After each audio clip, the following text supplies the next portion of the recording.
ఈరోజు జూమ్ మీటింగ్లో ప్రతి ఒక్కరూ చాలా చక్కగా మాట్లాడారు వారి వారి పరిధిలో. అసలు విషయం ఏమిటి అంటే, ప్రతి ఒక్కళ్ళు దృశ్యాలు చూస్తూనే ఉంటారు. నేను చూస్తున్నాను అంటారు.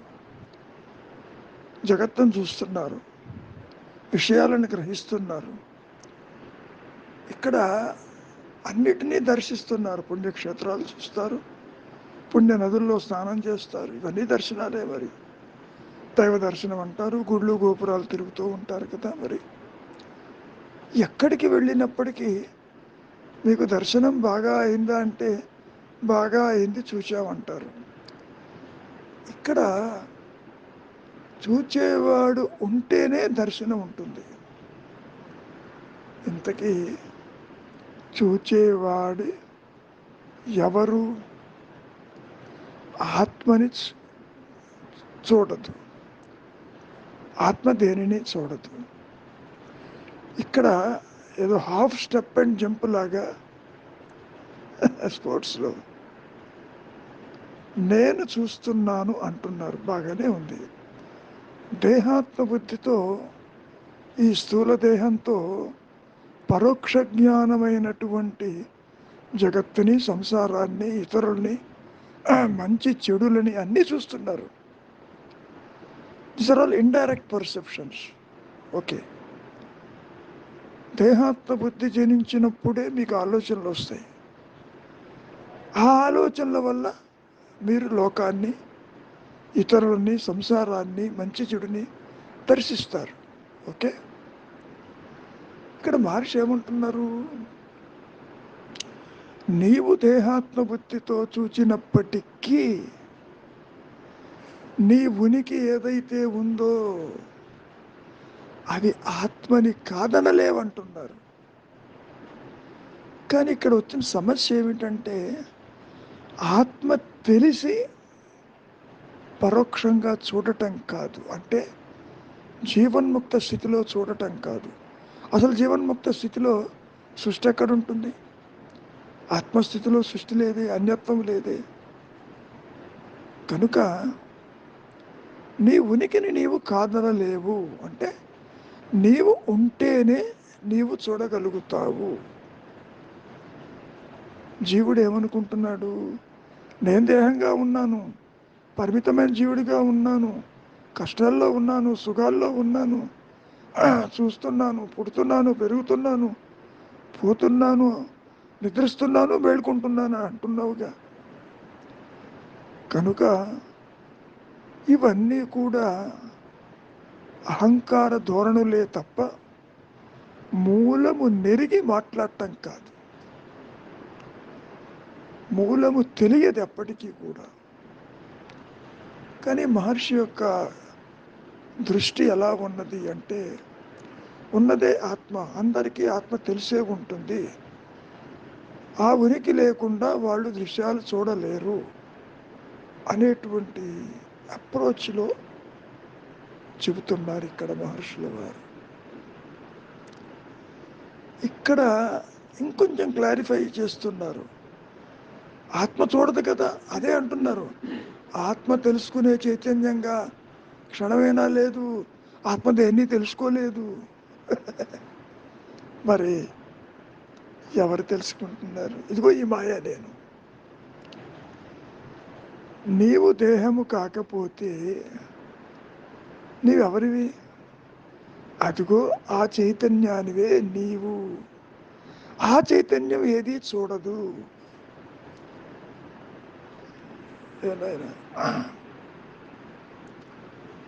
ఏ అహం స్ఫురణ అయితే ఉన్నదో, ఏ చైతన్యం అయితే ఉన్నదో అది శాశ్వతమైన ఉనికి.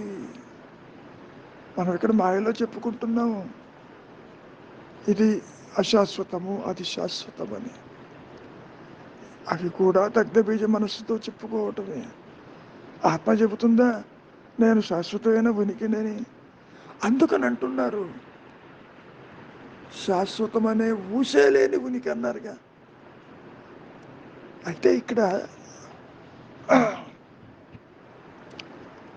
అహం స్ఫురణ ఆత్మ దానికో విశిష్టత ఉంది. తన ఉనికిని తానుగా గుర్తించుకోగల సామర్థ్యము ఒక్క ఆత్మకే ఉంది. అదే సబ్జెక్టు, అదే ఆబ్జెక్టు. ఇందాక చెప్పుకునేది ఏమైంది? వ్యక్తిత్వంతో, పరోక్ష జ్ఞానముతో, ఇంద్రియాల ద్వారా వస్తు విషయాలను చూస్తున్నారు. అక్కడ సబ్జెక్టు ఆబ్జెక్ట్ని కలుపుతున్నది జ్ఞానం. మరి ఆత్మ దగ్గరికి వచ్చేసరికి అదే సబ్జెక్టు, అదే ఆబ్జెక్టు. అంటే తన స్వరూపము నిరాకారంగా, అనంతంగా, ఏకంగా, పరిధులు లేక, అవధులు లేక ప్రకాశిస్తున్న సంగతి ఒక్క ఆత్మకి మాత్రమే తెలుసును. ఆ ఉనికి అతి శాశ్వతమైనది. దానికి మతి మరుపు లేదు. అది కనపడిపోయేది కాదు. ఆ శాశ్వతమనే ఊసే లేని ఉనికి. పైగా నేను శాశ్వతము అని అనుకోవటం కూడా జరగదు. ఏ సింపుల్ ఎగ్జిస్టెన్స్ అని అర్థం చేసుకోవాలి. అదే స్వయం ప్రకాశము కలిగిన ఆత్మస్థితిని మనం ఆ విధంగా ఈ మాయలో దగ్ధబీజ మనస్సుతోటి చెప్పుకున్న విషయమే తప్ప మరొకటి కాదు. కాబట్టి నాయన, దర్శనం అని ఎందుకంటున్నారు? ప్రతి ఒక్కళ్ళు చూస్తారు. ఇక్కడ చూచేది నీవు కాదు, నీకు ఆధారమైనటువంటి ఏ ఆత్మజ్ఞానం అయితే ఉన్నదో అది ఇంద్రియాల ద్వారా, మనస్సు ద్వారా అన్యంగా అది చూస్తున్నది. అది అంటే జ్ఞానము. ఎక్కడ ఆత్మ చూస్తుందని అనుకుంటారేమో అని దాన్ని స్పష్టం చేశారు. ఆత్మ తెలుసుకునే చైతన్యంగా క్షణమైనా ఉండదు. అదేది తెలుసుకోదని అర్థం. క్షణమైనా లేదు అంటే అది తెలుసుకోదు. దాని ఎదుటే అటు జడము కాదు, ఇటు చైతన్యత్వము కాదు, చైతన్యం. నమస్తే అండి. ఈరోజు గురువు గారు రావట్లేదండి మీటింగ్కి. మనమే టాపిక్ వచ్చేసి ఈరోజు స్టేటస్ గురించి మాట్లాడుకోమన్నారు. మనమే డిస్కస్ చేసుకోవాలండి. వినపడతా ఉందండి నా వాయిస్?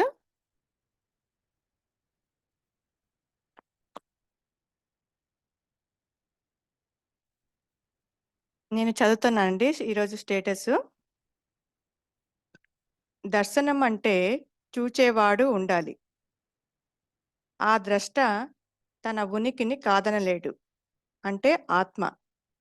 ఆత్మ తెలుసుకునే చైతన్యంగా క్షణమైనా లేదు. ఈ చైతన్యమే శాశ్వత ఉనికి.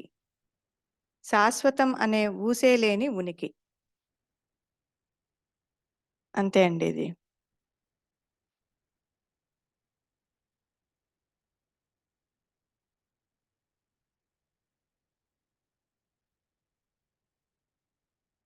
శ్రీనివాసరావు గారు చెప్తారండి. నమస్తే అండి శ్రీనివాసరావు గారు. అన్మ్యూట్ చేసుకోండి శ్రీనివాసరావు గారు.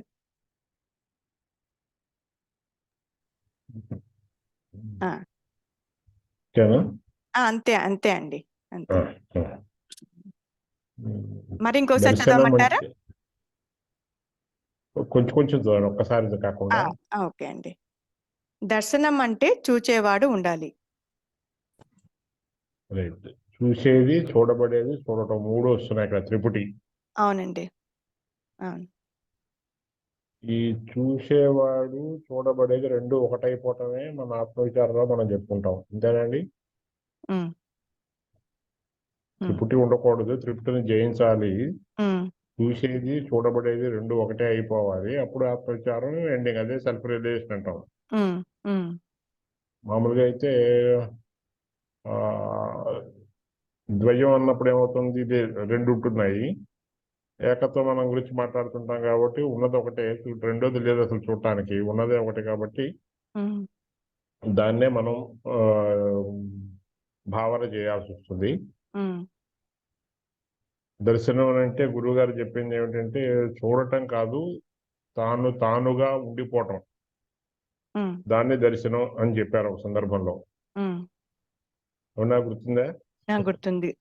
రైట్ దర్శనం అంటే రైట్ రైట్ అండి. నేను చూస్తున్నాను అంటే ఇప్పుడు వింటున్నాను, రుచి చూస్తున్నాను, కళ్ళతో చూస్తున్నాను. ఆ అంటే తన్ను తానుగా తెలుసుకోవటం, మిగిలిపోవటం.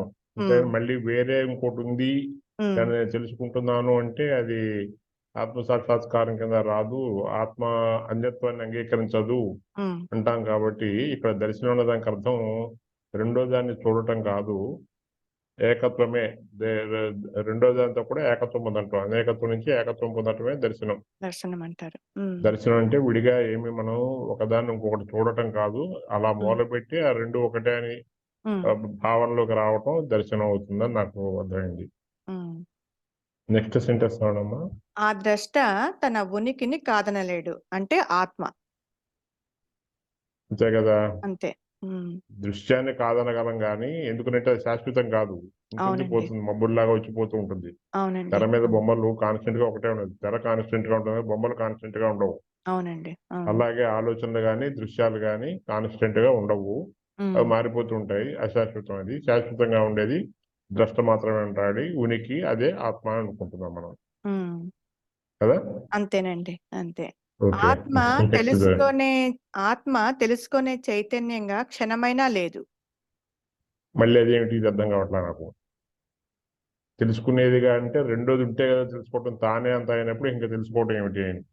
అదే గురువుగారు అంటూ ఉంటారు, తెలుసుకోదు చూడదు కూడా అది ఆత్మ అని తానుకు అంటుంటారు. తానుగా ఉండిపోతుంది, తనకు అంతా తానుగా తానే ఉండిపోతుంది. ఆవరించి ఉన్నప్పుడు ఎక్కడ ఉంది అని వెతుకుతాం, అంతా అదేదండి. అదే ఉంటుంది. ఇప్పుడు శివుడి పేరులో స్థాణువు అనే పేరు ఒకటి వాడతారు, ఐడియా ఉందా? స్థాణువు.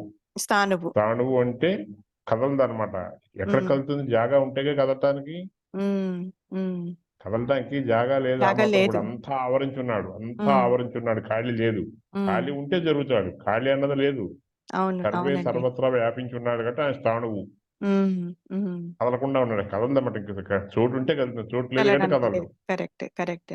అలాగే ఇక్కడ కూడా అంతా తానే అయినప్పుడు ఇంకెవరిని చూడాలి? ఎవరున్నారు చూడటానికి? మాట్లాడటానికి ఎవరున్నారు? ఒక్కడే. ఇంకొళ్ళు ఉంటే వాళ్ళతో మాట్లాడతారు. రెండో మనిషి లేనప్పుడు ఎవరితో మాట్లాడతారు? కనుక మౌనమే, మహామౌనం, మహాయోగం కదా.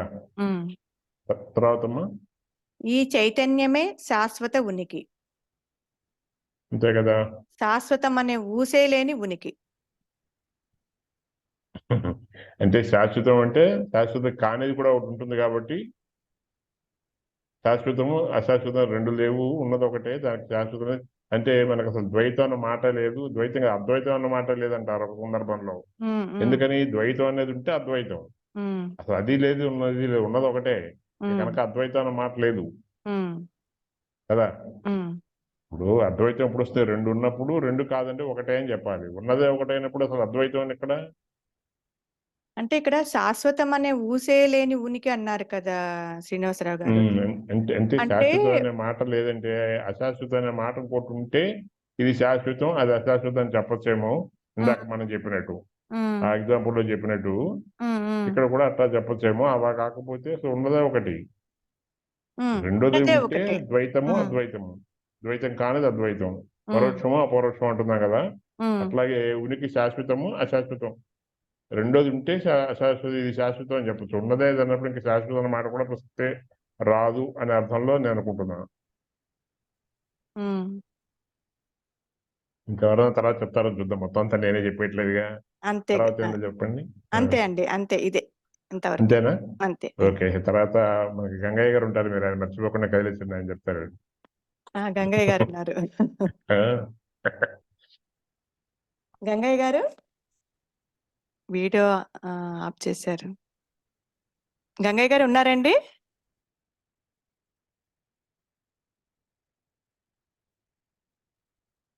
గంగయ్య గారు ఉన్నారండి? నా వాయిస్ వినపడతా ఉందండి? ఇంకెవరున్నారు? అమ్మ ఒక్క నిమిషం, ఇది నెట్ కాస్త వీక్ గా ఉన్నట్టుంది. చెప్పండి గంగయ్య గారు. ఏముందమ్మా శ్రీనివాసరావు గారు చక్కగా చెప్పారు. ఉమ్, ఇక్కడ గురుగారు చెబుతున్నారు కదా, ఇప్పుడు నేను నా ఆలోచన లేకపోతే నేనే ఉన్నాను. ఉమ్, నేను లేకుండా ఆలోచన ఉందా? లేదు. అంతే అయిపోయి. ఆయన నేను ఎవరన్నా ప్రశ్న వేసుకుంది, ఉమ్, నేనెవరండి గురువు గారిని అడగమని చెప్పలే ఆయన. ఉమ్, అలాగే మీరు నన్ను అడిగేది కాదు ఆ ప్రశ్న ఉమ్, అని రగడ చెప్పారు కదా. అవును, అవునండి. నేనెవరు అనేది తనకు తాను ప్రశ్న వేసుకుంటే, ఈ కానివాడు నేను అనుకుంటున్నా, నేను చేశాను, నేను పెళ్లి చేసుకున్నా, పిల్లకి పెళ్లి చేసి అక్కడ అమెరికా పంపించి వీళ్ళకి పిల్లలు పుట్టే అనుకుంటున్నాడు. ఉమ్, ఉమ్, ఉమ్, ఆయన ఏమీ చేయలే. అంతా ఉమ్, పరమేశ్వర శక్తి అలా కదిలిచ్చి ఆ టైంకి అలా అలా అలా అలా అని జరుగుతున్నాయి ఇప్పుడు కూడా. ఉమ్, ఆ నేను గాఢ నిద్రలో నేనుగా ఉంది. ఉమ్, నేను కదిలి నేను కదిలి నా ఆలోచన నేను ఆత్మని, ఈ నేను స్మాల్ ఐ బిగ్ ఐ అంటారుగా. అవును, లేకపోతే ఈ అవునండి. నేను అసలు లేదు. ఈ నేనుకి ఉనికి లేదు అని తెలుసుకొని ఉండిపోవుటే మౌనం. అది ఉమ్, మౌనం. ఉండిపోవుట అంటే ఎటువైపు నుంచి మళ్ళీ వీడి వైపు నుంచి అన్నాడంటే వీడిని ఉమ్, ఖాయం చేసుకుని అంటుంది కదా. ఉమ్, ఉమ్, ఉమ్, ఆ నేనే ఉంది. ఆ శక్తే సకల చరాచర జగత్తుని కదిలిస్తుంది. అంతా కదిలిస్తుంది. జగత్ సంగతి దేవుడు ఎరుగు. అది కదిలి ఆలోచన వస్తుంది. ఆలోచన వచ్చినప్పుడు ప్రపంచం వస్తుంది. ఉమ్, ప్రపంచంలో ఆలోచన ఉంది కదా? లేదు కదా. లేదు, లేదు, అంత ముందుకు అవునండి. తెలిసింది కదా. ప్రపంచం ఎక్కడుంది? ఆలోచన లేకపోతే ప్రపంచం. ఉమ్, ఇప్పుడు ఆలోచన మనం ఏదో సపోజ్ హైదరాబాద్ అనుకున్నాం. ఆ అమ్మాయి అనుకున్నాం, ఆ అమ్మాయి గుర్తొచ్చింది. ఉమ్, భర్త అనుకున్నాం, భర్త గుర్తొచ్చింది. ఉమ్, లేదు ఇవాళ సరుకులు తేవాలనుకున్నాం, అప్పుడు వెళ్ళి సరుకులు తెస్తాం. ఉమ్, ఎప్పుడు ఏ ఆలోచన వస్తే ఆ పని చేస్తాం. ఉమ్, అంటే లోపల మనస్సుగా ఆలోచన ఉంటే దాన్ని మనస్సు లోపల అన్నారు. బయటకు వస్తే క్రియ, క్రియ అవుతుంది. కర్మ. ఉమ్, ఉమ్, బయటకు వస్తే క్రియ, బయటికి రాకపోతే మనస్సు అదే, లోపల ఉంటుంది. అదే ఆ పరోక్ష లోపల ఉన్న జ్ఞానంతో. ఆలోచన ఉమ్, ఉమ్, అంతే. ఉమ్, అంతే చెప్పు చెప్పు చెప్పు అంతే. అదే అమ్మా. అదే అండి, పరోక్ష జ్ఞానంతో మూలంతో జరుగుతున్నాయి, కానీ మూలం తెలియట్లేదు మనకి. ఈ జీవుడికి తెలియదు. తెలియదు కాదు. తెలియదు ఎందుకు తెలియదు. తెలియదు అంటే మూలంలోనే ఉన్నావు. ఉన్నాము, అదే కానీ రోజు మూలం తెలియదు. ఉన్నావు. ఆ, ఆ అదే మూలం ఇంకోటి ఏదో తెలుసుకోవాలి అని అనుకుంటాం. ఏం అనుకుంటాము. తెలుసుకోవాలి? మన మన ఇల్లుని మనం తెలుసుకోవచ్చు, భార్యను తెలుసుకోవచ్చు, పిల్లలు తెలుసుకోవచ్చు, వెంకటేశ్వర స్వామిని ఆ, తెలుసుకోవచ్చు, ఈ జీవుడు శివుని తెలుసుకోవచ్చు. తెలుసుకోలేడు. ఉమ్, ఇవన్నీ తెలుసుకునేవాడే లేడు కదా ఇక్కడ. అదే తెలుసుకునేవాడు లేడు. ఈ జీవుడు తెలుసుకోలేడు. తెలుసుకునేది అదే ఉంది. నా- అది ఉన్నదే ఉంది. అది ఎప్పుడు ఉండేది. ఉమ్, ఎప్పుడు ఉన్నది అదే. ఆ ఉమ్, శక్తి వల్ల ఇందాక అన్నారు కదా శ్రీనివాసరావు గారు, శ్రీనివాసరావు గారు అన్నారు. తాణుహు అని అయ్యవారికి పేరు. ఉమ్, శివ ఉమ్, శివశాస్త్రంలో విష్ణు అందరిలో వస్తుంది. ఉమ్, తాణుహు అని పేరు. తాడు అంటే శివుడు ఉమ్, కదలడు. కదలడానికి చోట్లేదు. అండపిండ జగ మొత్తం ఆయనే ఉంటే అందులో నుంచి ఏదన్నా కదిలితే అంటే కదిలితే అంటే ఆ మనస్సు కదిలితే ఇచ్ఛాశక్తి, జ్ఞానశక్తి, క్రియాశక్తి. క్రియాశక్తి. అందులోంచి ఒక ఆలోచన వచ్చింది. ఆ ఆలోచన రాగానే ఒక జ్ఞానం ఉంది, కరెక్టా కాదా అని బుద్ధితో తర్కించుకొని ఆ తర్వాత ఆ పనికి బయలుదేరతాడు. ఉమ్, ఆలోచన లేకుండా వంట కూడా చేయలేదు. అవునండి, అవును, ఆలోచన లేకుండా బాత్రూమ్ కూడా వెళ్ళాలి. అవునండి. ఆలోచన లేకుండా ప్రపంచం లేదు కాదు కదా.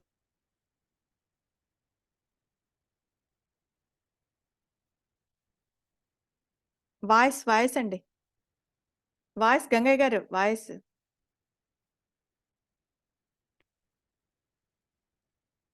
వాయిస్ వాయిస్ గంగయ్య గారు.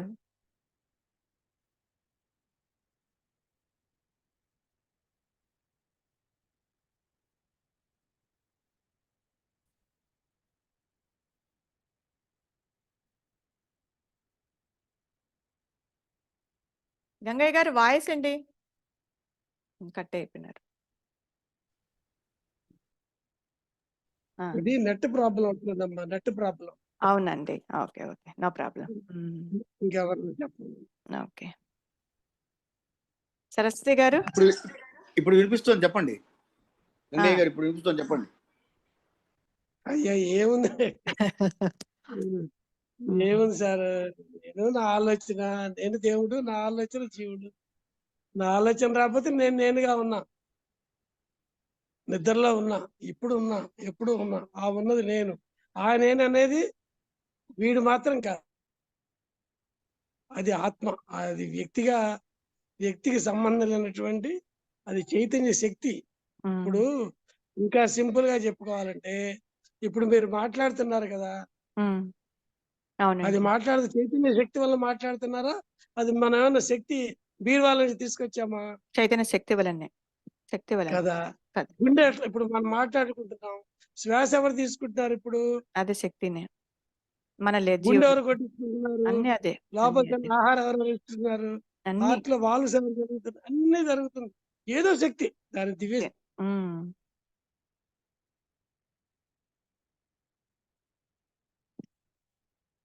Net problem.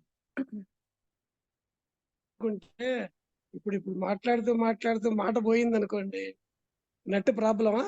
అవునండి, మధ్యలో కట్ అయింది, పర్వాలేదండి.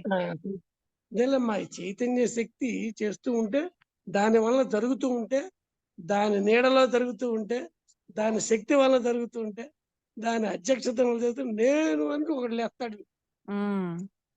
నేను ఉన్నా, నేను చేస్తా, నేను చేశా, నేను పిల్లకి పెళ్లి చేశా, నేను ఇల్లు కొన్నా, నేను భార్యని చూసుకుంటున్నా. ఇది అసలు ఎక్కడుంది? అసలు క్వశ్చన్ వేస్తే లేదు. లేదు. అవునండి, అవును. ఆ క్వశ్చన్ వేయడం, ఆగిపోవడం. విత్డ్రా అవ్వకపోవడం. అయితే అలా 24 గంటలు ఏం ఆగదమ్మా. అవును, అది అంత ఈజీ ఏం కాదు. దానికి 10 ఏళ్ళు, 20 ఏళ్ళు, అవును. 20 ఏళ్ళ నుంచి చేస్తున్న తపస్సు మనస్సులో ఆలోచన వస్తుంది. అదే వాసనలు ఉంటాయి, ఆలోచనలు ఉంటాయి, ప్రారంధం ఉంటాయి, ఈశ్వరుడు ఉన్నాడు, ఏవో ఇవన్నీ చెప్తారు మాటలు. చిన్నప్పుడు గురువు గారు క్లియర్ గా చెప్తున్నారుగా, జీవుడు లేడు, నేను పుట్టలేదు అని తెలుసుకో. నిజంగా నేను పుట్టిన అనుభవం నాకుందమ్మా. నాకు లేదు. మా అమ్మ చెప్పింది, లేదు మా నాన్న రాసి అంతే, పెట్టాడు అంతే. కాగితంలో, డేట్లు, తారీఖులు, అది పెట్టుకొని దాని ఆధార్ కార్డుకి, ఉద్యోగానికి, వీసా టికెట్లకి పనికొస్తుంది. కానీ నేనెవరో తెలుసుకుంటానికి అదే అడ్డం. అదే అడ్డం, అదొక్కటే అడ్డం, అదే అడ్డం, అది అడ్డం. అది లేదు, అది లేదు అని తెలుసుకుంటే మబ్బు లేదు, సూర్యుడు ఉన్నాడు. సూర్యుడు మబ్బు లేకపోయినా సూర్యుడు ఉంటాడు. సూర్యుడికి మబ్బుకి సంబంధం లేదు సంబంధమే లేదు. అని తెలుసుకోవటమే.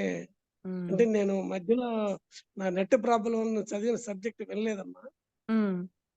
చదవమంటారా గంగయ్య గారు? ఎందుకమ్మా, ఎవరిని చెప్పమని, ఇంకేమైంది? ఓకే అండి, బాగా చెప్పారు. ఓకే అండి. సరస్వతి గారు.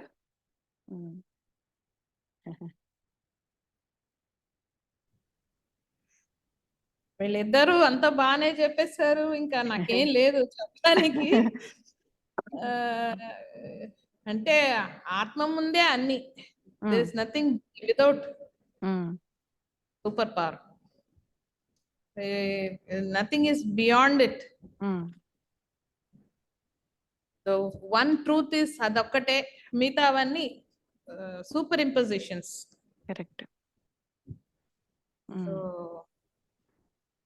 సత్యం ఒకటే, మిగతావన్నీ ఆభాస. ఆభాస కాంతిలో. అంతే. సో ఇవన్నీ వస్తూ పోతూ ఉంటాయి, సత్యం మీదనే వస్తూ పోతుంటాయి, దాన్ని పట్టుకునే ఉంటుంది.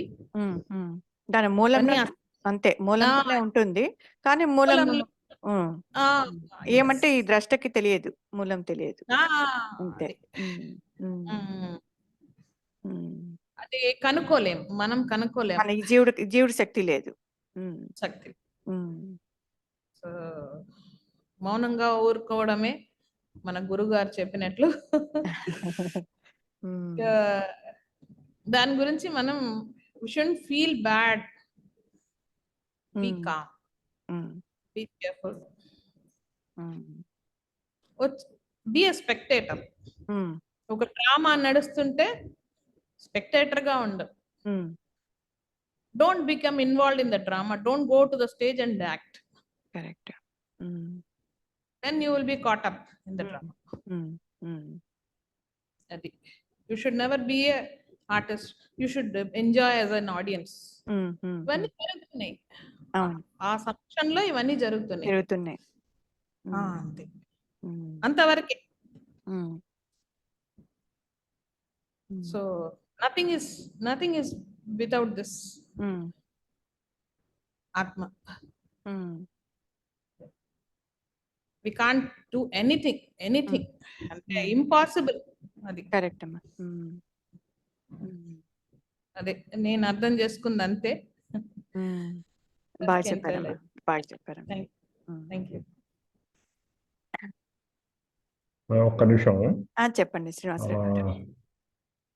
మనం జాగ్రత్తలో ఉన్నప్పుడు మెలకువ రాగానే మనకి రకరకాల ఆలోచనలు వస్తూ ఉంటాయి. ఇందాక గంగయ్య గారు చెప్పారు ఇచ్ఛాశక్తి, క్రియాశక్తి, జ్ఞానశక్తి అని. ఇదే పద్ధతిలో పరమాత్మ కూడా నిర్గుణ నిరాకారంగా ఉన్నటువంటి పరమాత్మ సాకారం రూపం దాల్చాలి ఆయన అనుకున్నప్పుడు సృష్టి చేయటం మొదలుపెట్టి ఇంత సృష్టి ప్రపంచాన్ని అంతా కూడా తయారు చేశాడు అని చెప్పని ఒక ఇది ఉంది. మనం ఎలాగో అక్కడ అలాగే ఇక్కడ ఏం ఆలోచన లేనప్పుడు నిద్రపోయినప్పుడు మనకి ప్రళయం, ఆయన నిద్రపోయినప్పుడు ఒక మహాప్రళయం అంటాం. నిద్ర తాత్కాలిక మరణం ఉంటున్నాం, మరణం శాశ్వత నిద్ర అంటున్నాం. ఇన్ ది సేమ్ వే ప్రళయం, సృష్టి ఇవి కూడా మనం అలాగే తీసుకోవచ్చు. ఇక్కడ మనం ఎట్లా ఆలోచనలు వచ్చి మనం ఎలా సృష్టి చేస్తున్నాము, ఒక ఎసెట్ క్రియేట్ చేయడం కానివ్వండి, ఒక ఫ్యామిలీ కానివ్వండి, ఒక గ్రూప్ కానివ్వండి, ఏదన్నా ఒక క్రియేషన్, దాని మెయింటెనెన్స్, మళ్ళీ మనమే దాన్ని డిజైన్ చేయటం, డిస్ట్రక్షన్ చేయటం జరుగుతున్నది డే టు డేలో.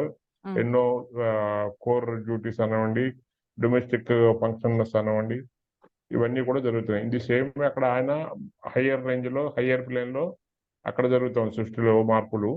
ఇక్కడ మైక్రో లెవెల్లో మన దగ్గర మన మనసులో ఇండివిజువల్ గా మనం చేసుకుంటున్నాం. ఇది సేమ్ వే అక్కడ జరుగుతుంది. అక్కడికి ఇక్కడికి రిలేట్ చేసుకుంటూ ఉంటే ఈజీగా అర్థమవుతాయి విషయాలు. మన నిద్ర అక్కడ ప్రళయం, మనం నిద్ర లేవటం అక్కడ సృష్టి.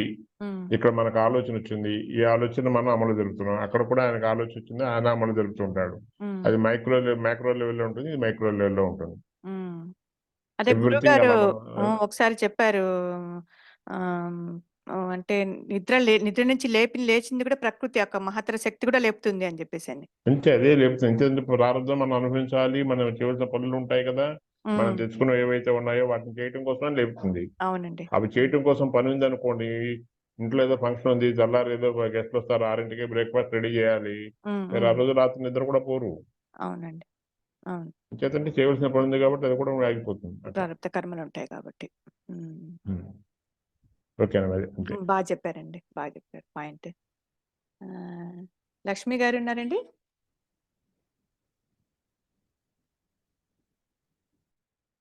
నమస్తే అండి అందరికి. నమస్తే. అందరూ చెప్పేశారు పెద్దలందరూ. ఇంకా నేను ఏం చెప్పగలను, నాకేం అంత తెలియదు కూడా. అయ్యో, లాస్ట్ టైం కూడా బాగా చెప్పారు, గురుగారు కూడా మెచ్చుకున్నారు కూడా. నాకు ఎన్ని విన్నా ఏం చేస్తున్నా నాకు సింపుల్ గా ఎంత వింటున్నా కానీ అనిపించేది ఏంటంటే, ఆలోచన వస్తే జీవుడు, ఆలోచన లేకపోతే ఊరకు ఉండడమే, అంతే. ఈ ఒక్క స్టెప్ చాలా అనిపిస్తుంది. ఇంకా వేరే గురుగారు చెప్పే శాస్త్రాలతో ఊరకు ఉండడానికి ఏ శాస్త్రం కావాలి? అవసరం లేదు కదా. మనకి మన గురుగారు చెప్పినట్టు ప్రారంభం నడిపిస్తుంది. మనం ఓన్లీ ఒక ఇన్స్ట్రుమెంట్. మనం పుట్టిన మొదటి క్షణం నుంచి చనిపోయే ఆఖరి క్షణం వరకు మన ప్రారంభమే నడిపిస్తుంది. అంటే ఒక రోబోలో మనం అన్ని ఇన్స్టాల్ చేస్తే రోబో ఎలా నడుస్తుందో మన లైఫ్ కూడా అంతే. ఇది మనం బాగా వంట పట్టించుకుంటే, మనం ఓన్లీ ఒక ఇన్స్ట్రుమెంట్ అని అనుకుంటే మనకి సహజంగానే ఆలోచనలు తగ్గుతాయి. ఎందుకంటే మన ప్రమేయం లేదు కదా, అది మన ప్రారంభంలో నడిపిస్తుంది. మన ప్రారంభంలో మనం ఆలోచించినా ఆలోచించకపోయినా, మనం ఆగాలని అనుకున్నా, మనం జరగాలని అనుకున్నా మన చేతిలో లేదు. లేనప్పుడు ఇంకా ప్రయత్నం ఎందుకు? ఆ వచ్చిన దాన్ని మనం యాక్సెప్ట్ చేస్తే దాన్ని మనం ఇంకా ఆలోచన ఉండదు కదా. అందుకని ఏ ఆలోచన వచ్చినా, మంచైనా చెడ్డైనా, కష్టమైనా సుఖమైనా, కోపమైనా, ద్వేషమైనా, రాగమైనా, ఏదైనా గాని అది ఆలోచన రూపమే కదా. సో ఆలోచన వస్తుంది. ఈ ఆలోచన ఉనికి లేనిది జీవుడికి కదా. సో గురుగారు ఏం చెప్పారు? ఊరకమండు అన్నారు. అందుకని ఆలోచన వెంట వెళ్లకుండా జస్ట్ మనం ఊరకే ఉండిపోతే ఆ ఒక్క ప్రయత్నం చాలా అనిపిస్తుంది.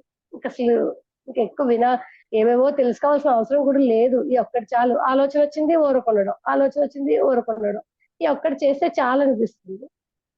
అందుకని అంతకంటే ఇంకా అసలు యాక్చువల్లీ అంత తెలుసుకున్నా కూడా ప్రయోజనం లేదు మనకి ప్రయత్నం చేయకపోతే.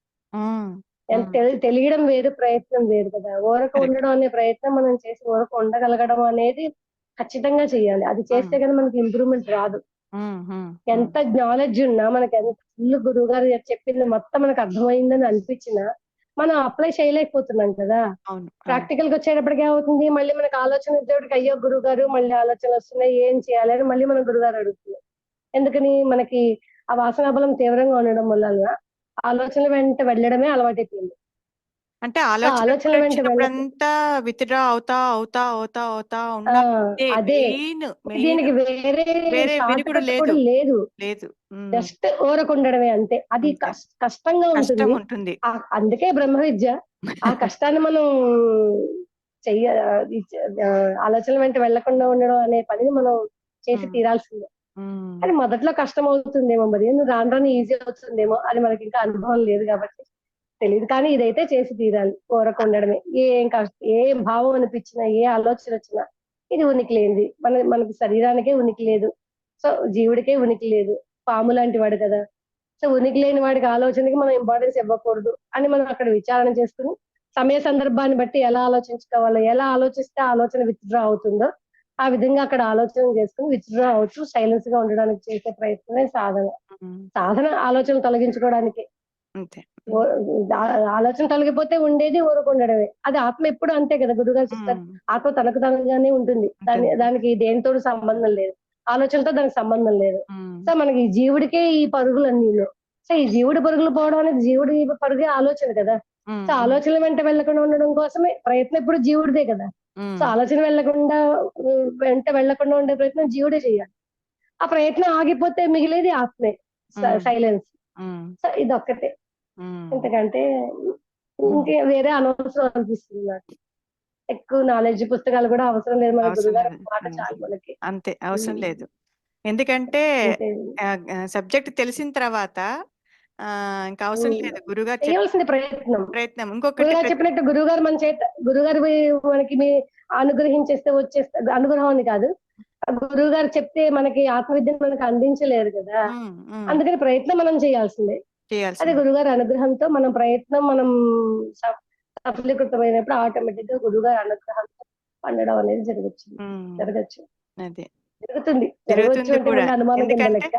మనం రోజు ఖచ్చితంగా జరిగి తీరుతుంది. సత్సంగంతో కలుస్తున్నాము, ప్రతిరోజు పెట్టుకుంటున్నాము, సత్యంతో ఉమ్, జరిగి సత్సంగం తీరుతుంది జరుగుతా ఉంది గురుగారి కాబట్టి అనుగ్రహం. డెఫినెట్ గా డెఫినెట్ గా గురుగారి అనుగ్రహం ఎప్పుడు ఉంది, ఎప్పుడు ఉంటుంది. ఎల్లవేళలా ఉంది. మనం గుర్తించడానికి మనకు అర్హత మనం తెచ్చుకుంటే గానీ మన గురుగారి యొక్క ఆ అనుగ్రహాన్ని మనం గుర్తించలేము. గుర్తించలేం. అవును, అది మన లోపం, గుర్తించలేకపోవడం correct. అనేది మన లోపం. మన ఆయన లోపం. అనుగ్రహం ఎప్పుడూ ఉంటుంది. అవును అవును లక్ష్మి, అంతే అండి. బాగా చెప్పారు. చాలా బాగా చెప్పారు లక్ష్మి గారు. Thank you so much. బాగా చెప్పారు. ఈ వంట పట్టించుకుంటే అదే మనకి గొప్ప. బాగా చెప్పారు లక్ష్మి. ఆలోచన లేకుండా ఉండగలగాలి, ఊరక ఉండాలి అంతే. మెయిన్. గురుగారు మొదట్లో ఊరక ఉండడం అంటే అర్థమయ్యేది కాదు, ఇప్పుడు బాగా అర్థమవుతుంది. ఊరక ఉండడం అంటే ఏమిటో ఇప్పుడు బాగా అర్థమవుతుంది. మానసికంగా ఊరక ఉండడము మెయిన్. జస్ట్ ఆలోచన వదిలేయడమే అంతే. ఆలోచన వచ్చింది దాని వెంట వెళ్ళద్దు, ఉండడమే. అంతే, అది ఉనికి లేనిది అనుకోవడం, ఆగిపోవడం అంతే. జస్ట్ అది మనం టైం పెంచుకుంటూ వెళ్ళాలి. వెళ్ళాలి. అవును అవును.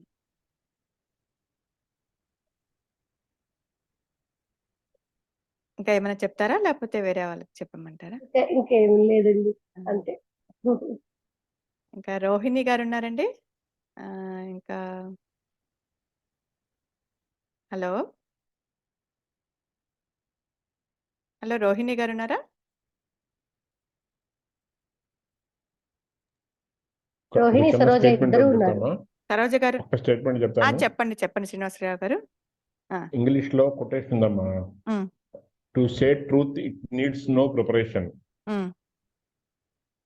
అర్థమైందా? టు సే ట్రూత్, నిజం చెప్పడానికి ఇట్ నీడ్స్ నో ప్రిపరేషన్, అవసరం లేదు, అక్కర్లేదు. అదే ఇప్పుడు మన మారుతి లక్ష్మి గారు చెప్పింది అదే. అదేం ప్రిపేర్ అవ్వలేదు, నాకేం లేదు, నాకేం తెలియదు అన్నారు. నిజం చెప్పడానికి ఏం తెలియాలి, ఏం తెలియక్కర్లేదు చెప్పారు. అంతే. అలాగే కోర్టులో ఒక కేసు సాక్ష్యం చెప్పాలనుకోండి, ఉన్నది ఏమిటో జరిగింది ఏమిటో చెప్పడానికి ఆయన ఏం ప్రిపేర్ అవ్వాలి? ప్లేటర్ గారు ఏమి ఆయనకి డైలాగ్ రాసి ఇవ్వక్కర్లేదు కదా. అదే దొంగ సాక్ష్యం చెప్పాడు అనుకోండి, వాడికి అన్ని లిస్టు రాసి ఇవ్వాలి, ఏం పోయినాయి, ఏమున్నాయి, దొంగతనం జరిగినప్పుడు అవన్నీ లిస్టు. 50 గ్రాములు వడ్డాణం ఉంది, 50 గ్రాముల ఉంగరం ఉంది, 50 గ్రాముల గొలుసు ఉంది, చెప్పిన దొంగతన్ని చెప్పాలి. అలా కాకుండా ఏం పోయాయి వాడు కరెక్ట్ గా ఉన్నది నుండి చెప్పడానికి అక్కర్లేక లీడర్ గారి గైడెన్స్ అక్కర్లే అక్కడ. అవును. అట్లాగే మేడం కూడా చక్కగా చెప్పారు. To say um, truth it needs no preparation. Correct. అలాగే ఈ ట్రూత్ గురించి ఇంకొక స్టేట్మెంట్ ఉంది. అడయార్ థిసార్కల్ సొసైటీ పేరు వినే ఉంటారు కదా. థిసార్కల్ సొసైటీ దివ్యజ్ఞాన సమాజంలో ఉంది ఒకటి. వినలేదు అండి, వినలేదు. వినలేదా? ఇంటర్నేషనల్ హెడ్ క్వార్టర్స్ చెన్నైలో ఉంటుంది అది అడయారు ఉహు, దివ్యజ్ఞాన సమాజం. అందులో బ్లావెట్స్కీ అని ఒక రష్యన్ లేడీను, ఆల్కాట్ గారు అని చెప్పి ఒక ఆయన జర్మనీ ఆయన ఒకటి, వీళ్ళిద్దరూ కలిసి ఫ్లోట్ చేశారు ఎప్పుడో. ఉహు, బహుశా first world war second world war ఆ టైంలో ఫార్మ్ అయింది ఒకటి ఇంటర్నేషనల్ హెడ్ క్వార్టర్స్. మన చెన్నైలోనే అడయార్లో ఉంది. క్యాన్సర్ ఇన్స్టిట్యూట్ కూడా ఉంటాయి అక్కడ. ఉమ్. సో ఆ, వాళ్ళ దాంట్లో ఉన్న అడయార్ లోగో దగ్గరే ఎంజిఎం ఇన్స్టిట్యూట్ లోగోలో ఆఫ్ క్యాన్సర్. ఆ లోగోలో ఒక మాట ఉంటుంది, సత్యాన్నాస్తి పరో ధర్మ. సత్యాన్నాస్తి. సత్యాన్ని మించిన ధర్మం ఇంకోటి లేదు. సత్యం నాస్తి పరో ధర్మ. ఉమ్, ఉమ్, పరధర్మం నాస్తి. ఉమ్, సత్యాన్ని మించిన పరధర్మం నాస్తి ఉమ్, ఉమ్. అంటే లేదు, లేదు. సత్యమే ఉంది. ఉమ్, మనం ఎప్పుడు సత్యం గురించే మాట్లాడుకుంటున్నాం. ఉమ్, దాన్ని మించిన పరధర్మం అంటే ఏమీ లేదు. ఉమ్. అదే ధర్మం, అదే ఆత్మధర్మం అని చెప్తుంటారు. నీటికి శీతల ధర్మం, అగ్నికి అగ్ని వేడి గ్రహించే ధర్మం ధర్మం. అని చెప్పినట్టుగానే ఉమ్, సత్యానికి ఏంటంటే దాని మించిన ధర్మం ఇంకోటి లేదు. అది ఒకటే ధర్మం, సత్యమే. Um, um, to say truth it needs no preparation, అదొకటి ఇంగ్లీష్ లో. ఉరికే రెండు కొటేషన్ గుర్తొచ్చాయి ఉమ్, చెప్దామని. ఉమ్, అలాగే ఇంకొకటి ఉంది, చెప్పండి. Time is the school in which we learn. Um, time, కాలం గురించి కూడా మనం మాట్లాడుకుంటూ ఉంటాం కదా, అంటూ ఉంటారు. అవస్థలు అవి వాటి గురించి వస్తుంటాయి. Time is the school in which we learn. మనం నేర్చుకునేదంతా కూడా కాలంలోనే. అవునండి. రకరకాల జాగ్రత్తలు నేర్చుకో, కొన్ని స్వప్నంలో నేర్చుకునే, కొన్ని నిద్రలో నేర్చుకునే, కొన్ని మెలుపుతోండి నలుగురితో కలిసినప్పుడు అనుభవాలతోనూ, ఇలా గోష్ఠుల ద్వారా పుస్తకాలు తెలుసుకునే. So time is the school in which we learn. Time is the fire, at the same time time is fire also. Time is the fire in which we burn. మనం కాలిపోతా ఉంటాం అందులో. అవునండి. Time is the fire in which we burn. దేహం అంటే దహింపబడేదే అంతే, దేహం అంతే, అన్నారు. అంతే. చిన్నప్పుడు ఎప్పుడో పుట్టిన 63, 73, 83 వచ్చిందంతా దహింపబడుతుంది, వెళ్ళిపోతుంది. ఈ లోపు అది జరుగుతుందంతా కూడా అంతే. అంతే. బాల్యంలో ఎందుకంటే ఉంగరాలు మనం చుట్టూ అంతే. మనకు బర్త్డే చేసుకుంటున్నామంటే మన జీవితం అంతా తరిగిపోతా ఉంది. ఎందుకే పాట కూడా ఏదో సినిమాలో. అట్లాగే ఇవన్నీ కూడా ఏంటంటే అప్పుడు మరి చిన్నప్పుడు బాల్యంలో ఉన్నటువంటి బుగ్గలో, లేకపోతే గిరిజాలు చుట్టూ ఉంగరాలు చుట్టూ ఇప్పుడు ఏం కనపట్లే కదా. అలా అలా వయసు మారుతున్న కొద్దీ మొత్తం కంప్లీట్ మారిపోయింది. మన ఫోటోలు అట్టాగే మరే, భగవాన్ ఫోటోలు అట్టాగే మరే, అందరూ అంతే కదా. అంతే అండి. కనుక time is the fire in which we burn. అందులో మనం కాలిపోతూ ఉంటాం. ఎప్పటికప్పుడు అది వెళ్ళిపోతుంటుంది, దహింపబడిపోతుంటుంది, కొత్తది కనపడుతుంది. ఈ రెండు అసలు మారిన సంగతే తెలియదు. ఎట్లా ఫ్లోయింగ్ వాటర్ లో వెళ్ళిపోతున్నప్పుడు ఒకసారి వెళ్ళిపోయిన వాటర్ మళ్ళీ అలా మనం టచ్ అవ్వలేమో, ఇక మళ్ళీ వెనక్కి వెళ్ళిపోయింది. కాలం కూడా అంతే, మన జీవితం కూడా అంతే, మనలో ఉన్న శరీర కణాలు, సెల్స్ కూడా అంతే. ఏది శాశ్వతం కాదు, అన్ని కూడా వెళ్ళిపోతుంటాయి. Time is the school in which we learn. Time is the fire in which we burn. Okay, ఎందుకు నాకు గుర్తొచ్చింది సరదాగా. చాలా చక్కగా చెప్పారు. రోజు గురువు గారు ఏదో చెప్తుంటారు, చక్కగా ఇట్లాంటప్పుడు మనం చెప్పారండి. చెప్పుకోవాలి కదా అని చెప్పని వచ్చి మీరు బాగా షేర్ చెప్పారు. చేసుకుందామని బాగా చెప్పాను. చెప్పారు. రైట్ బాగా అమ్మా, చెప్పారు. Thank you.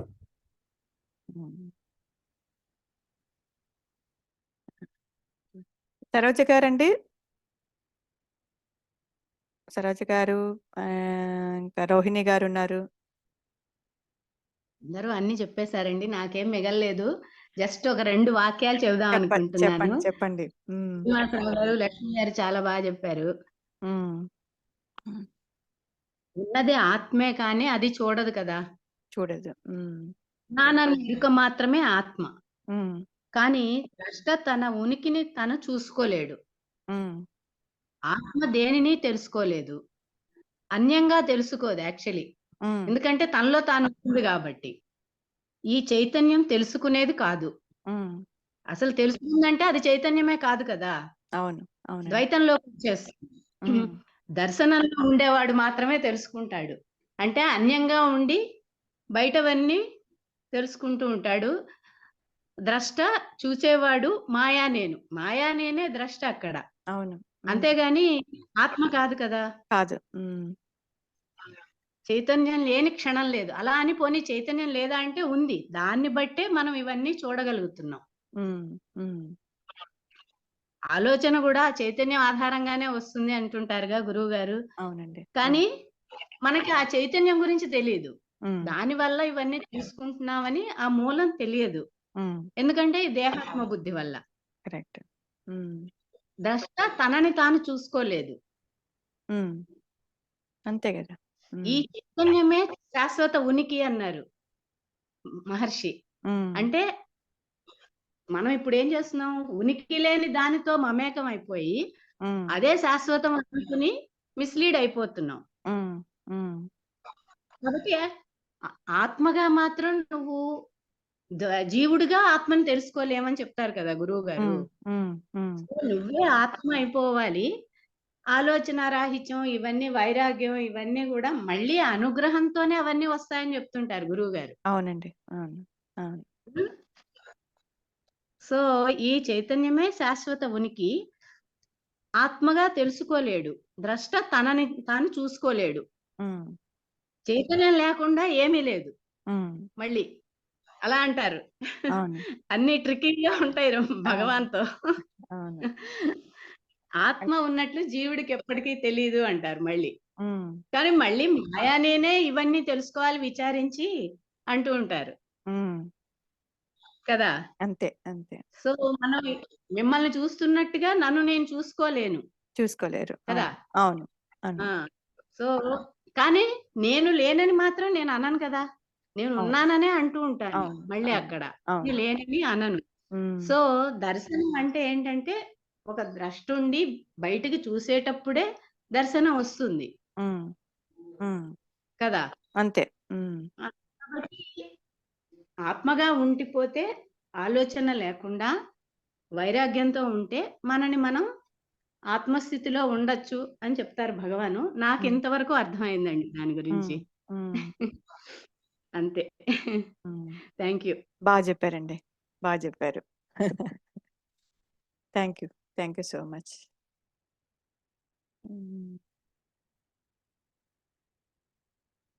రోహిణి గారు ఉన్నారండి? కంక్లూజన్ మీరు చెప్పండి అంటున్నా. అందరూ చెప్పేశారండి, ఇంకేముంది అంటే అందరూ చెప్పారు. దర్శనం అంటేనే నేను చేస్తున్నాను అంటే ఇంద్రియాల ద్వారా నేను వింటున్నాను, నేను రుచి చూస్తున్నాను, నేను నిద్రపోతున్నాను, సుఖిస్తున్నాను, ఇవన్నీ ఈ పంచేంద్రియాల ద్వారా నేను చూస్తున్నాను. ఆ ద్రష్ట అంటే ఇక్కడ దేహాత్మ బుద్ధి గలన మాయా నేను. ఈ ద్రష్ట ఏం చేస్తుందంటేనాక ఆ ద్రష్ట తన ఉనికిని కాదనలేడు. అంటేనాక ఇది మహర్షి జ్ఞాన దృష్టితో చెప్పిన వాళ్ళకు వర్తిస్తుంది, జ్ఞానులకి. కానీ జీవుడికి నా ఉనికి తెలియదు. ఈ జీవుడికి అంటే నాకు ఈ ఉనికి తెలియదు అనమాట. కానీ మూలంలో ఉన్నా కూడా ఆ మూలంతో అన్ని చేస్తున్నా, పనులు చేస్తున్నా, జాగ్రత్త, స్వప్న, సుషుప్త అవస్థలలో మూలంతో పనిచేస్తున్నా ఆ మూలం నాకు తెలియదు. అలాగే ఆత్మ తెలుసుకునే చైతన్యము క్షణమైనా లేదు. ఆత్మానికి తెలుసుకోవాల్సిన చూడదు, అది తెలుసుకోవాల్సిన అవసరం దానికి లేదు. ఈ చైతన్యమే శాశ్వత ఉనికి, శాశ్వతం అనే ఊసేలేని ఉనికి.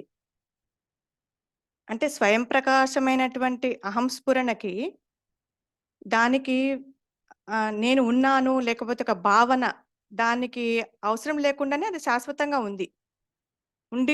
ఉండిపోయింది. అది నా అభిప్రాయం అండి. అంతే ఈ స్టేటస్కి.